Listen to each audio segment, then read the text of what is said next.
evening, everybody, and welcome to today's episode of Latin American Test Kitchen, the only Washington University in St. Louis show where juniors compete head-to-head trying out Latin American classics. Today, we're on site in my very own apartment at Rosedale Courts, and we will be trying out two distinct Latin American versions of rice with shrimp.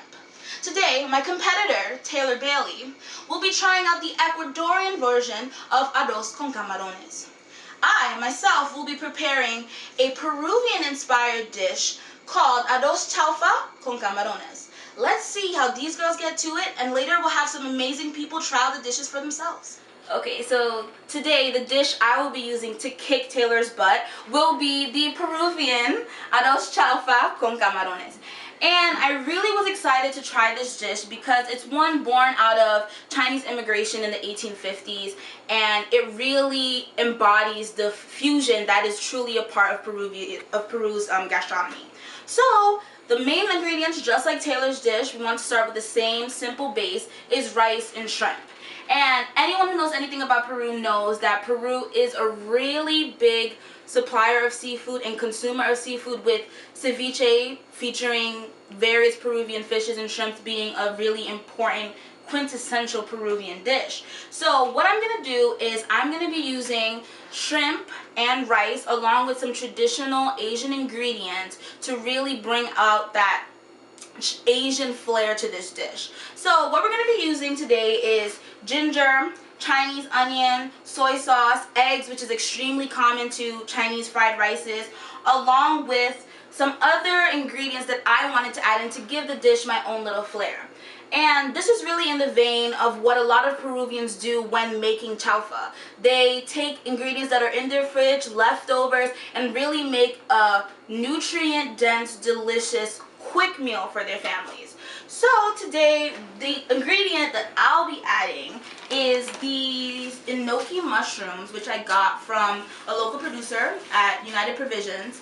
And these mushrooms are really soft, chewy, and I'll be using them to replace the soybean sprout that I saw in a professional restaurant. Because that's what we do here. We make our ingredients work for us and try to come up with something delicious. So, see you later. Hello, I'm Taylor, and I will be making the traditional Ecuadorian arroz con camarones, which is a popular rice and shrimp dish in Ecuador. And I'm going to be Peter Gay, so whatever she said in her little segment is wrong. So basically a little bit about arroz con camarones. It's very popular in the coastal regions of Ecuador. And Ecuador is one of the largest producers of shrimp in the world. It's third largest in the world and the largest in Latin America. And rice is also one of the largest non-traditional crops in Ecuador. So it's two of the very main food ingredients that Ecuador uses in a bunch of different dishes in one dish. So we have a couple things, main things in the dish, like obviously shrimp and rice, but also cumin, a lot of garlic, onions, bell peppers, tomatoes, achiote for the yellow rice, white wine, which we're not going to use due to age restrictions. I can't buy white wine, I'm not 21, but we're going to compensate with other ingredients. So one thing that I love to put in all of my dishes is this spice, which is a smoked paprika, garlic, chili, and chive spice, which is really going to bring out certain of the flavors that are in the dish, especially the garlic. I also substituted, I just said to add salt and pepper, but I'm going to add a little bit of garlic and onion because those are two main ingredients in the dish. And then we have our nature seasoning, which is just a blend of like garlic powder, onion powder, salt, pepper, all that good stuff to kind of like bring out a lot of flavor in the dish. So yeah, I know it's going to taste good because I know how to cook, but we'll see in a minute. The competition is underway. If you look over here, I have my rice on the stove. In here, we just have plain white rice, already washed and cleaned. We added some salt and a knob of butter, about a tablespoon, to really give that rice a nice, clean base for what we're going to be adding next. So, now I'm going to get into exactly why I'm going to beat Taylor. And I think one of the first reasons that is because of the sheer quality of my ingredients. Now, Taylor might come with some pre-cooked small, scrawny shrimp. However, I have the Icy Ocean wild caught pink shrimp. Just look at the color on those. Just beautiful, juicy, and they're gonna be so tender once we get them frying in the pan before they go into our rice. Now we're gonna go on to the vegetable portion. We're gonna get cutting on that. So what our recipe calls for is actually Chinese onion, which I grew up calling scallion. So that's what we're gonna be doing, cutting up right now. So first of all, we're gonna behead those. Cut off those tops because nobody wants those nasty things in the fried rice. And we're gonna go ahead and quickly just give it a quick chop, that scallion there. So chopping our scallion, and honestly the reason why I'm so excited about this dish is it's just something so simple, really nice, simple, flavorful ingredients that are just gonna make the dish spectacular. So we're gonna chop up our scallion or spring onion right there. Then the next thing we're gonna go into is our ginger. Now this is really interesting because when I was actually looking at the recipe from Peru.com, they called this quillon, which I thought was so interesting. I've heard this Spanish word for it before, and I couldn't quite figure out what the ingredient was until I Google searched and found out. So that was one of the challenges actually in this recipe, is translating it from Spanish and making sure to get all the ingredients right so it can be prepared in the proper way. So first of all, we're just gonna crush that ginger down a little bit.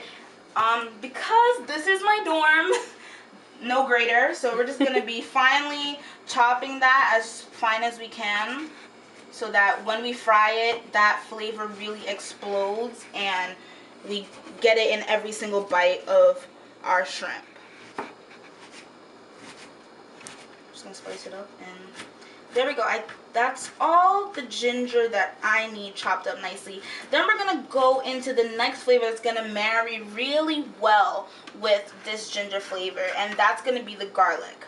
Garlic is just such a classic globally in terms of seasoning our food. It really gives you a nice robust flavor. So we're gonna put our back into it and crush up that garlic and cut that up into small pieces. Now the reason why I'm doing all this cutting first is we're going to take half of these cut items and put them with our shrimp to get it seasoned before we go ahead and cook it up, and the other half will be going directly into the rice when we pan fry it.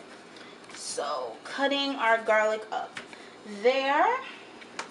And the last ingredient really that we're going to need to chop up from this left side of our faux cutting board is a white onion.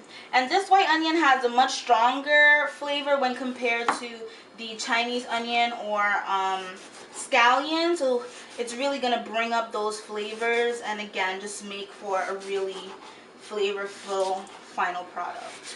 So cut that down, and we're just gonna dice this up nicely so that they get a nice crisp on them when they hit that hot oil in the final fried rice. So cut up our onion right there.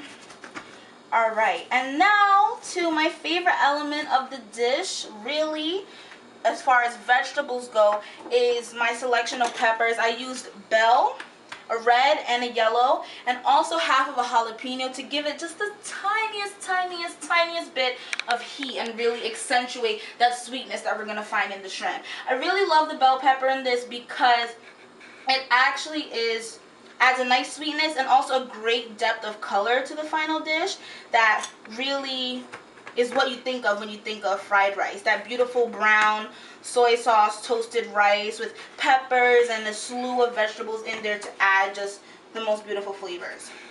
So we're gonna quickly just dice those up as well. And there we have pretty much all of our vegetable prep done. And from there, what we're gonna do is we're gonna move into our seasoning of the shrimp. So give that our final chop. And we're going to get into seasoning our shrimp now. Now, like I said before, we're going to use a portion of everything we have here, as well as some dried herbs to really infuse this shrimp with a great flavor. So